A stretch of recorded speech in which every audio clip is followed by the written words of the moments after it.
The other tests that can be done are ANA. It's usually positive, but even if it is negative, you can give a diagnosis of systemic sclerosis. Antinuclear antibodies, anti-topoisomerase 1, anti-SCL70, anti-RNA polymerase 3, and anti-centromere. These antibodies are important to do because they can help you predict the clinical subtype. So, for example, anti-SCL70, they are likely to have more lung involvement.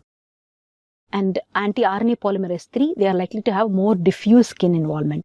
And anti-centromere is the one that used to be associated with the CREST syndrome or limited scleroderma. When you see patients regularly, the important thing to monitor is a spirometry and a HRCT of the chest, high resolution computerized tomography of the chest, because as I mentioned, the lung involvement is the important one. You also do a modified Rodnan skin score, which is basically pinching the skin in 17 different areas, but it correlates with the involvement of the skin on biopsy as well. So it's been proved to be quite useful, especially in trials. Treatment-wise, it depends on what organ is involved.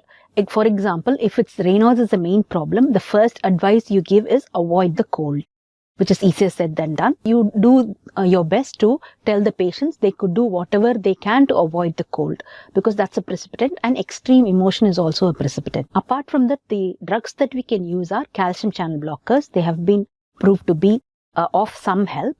And then sildenafil, like phosphodiesterase inhibitors. And if it is very severe, if there are digital ulcers happening and you want to prevent any further problems, then IV prostacyclins can be used. Epoprostenol and iloprost can be used, or even alprostadil.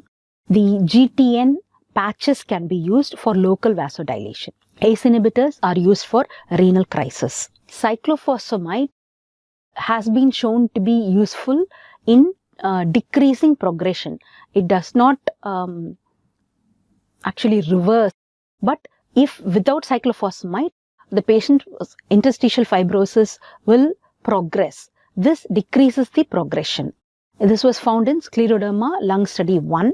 Oral cyclophosphamide was used, and in another study, IV cyclophosphamide was used and found to be effective. In Scleroderma lung study 2, they showed that mycophenolate mofetil is as effective as cyclophosphamide. That seems to be the preference in US. Rituximab has been shown to be useful in resistant lung fibrosis and skin involvement. Tofacitinib, which is a JAK inhibitor, is being investigated for skin and lung. These are the other drugs that can be used for skin. Belimumab is anti-BAFF, that is B lymphocyte activating factor, or BLyS, that is useful. Abatacept is CTLA4, part CTLA4, and that is also a monoclonal antibody against CD80-86 that can be used. Zeritaxestat is an autotaxin that has been being trialed. Antifibrotic, this nintedanib has been found to be quite useful, again, to decrease progression. This is a trial that came out in the New England Journal of Medicine. This trial with pirfenidone has only shown that the tolerability of pirfenidone is quite good. But nintedanib has been found to be useful in decreasing progression. Stem cell transplantation is very effective. Unfortunately, it has a high mortality rate as side effect. For pulmonary arterial hypertension, this is an important cause to look for if the patient has dyspnea. The drugs that we can use are quite a few. Bosantan can be used, endothelin receptor antagonist.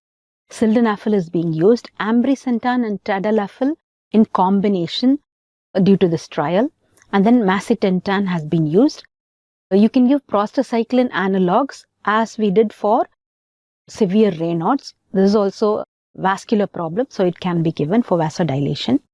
And then selexipag, and these three, bardoxolone, methyl, dimethyl fumarate, ifetroban, are all in the pipeline. They're being tried. TGF-beta is involved in fibrosis, but unfortunately, these didn't show that much of help in clinical trials. Although the IL-6 inhibitor tocilizumab has been found to be useful both for lung and skin.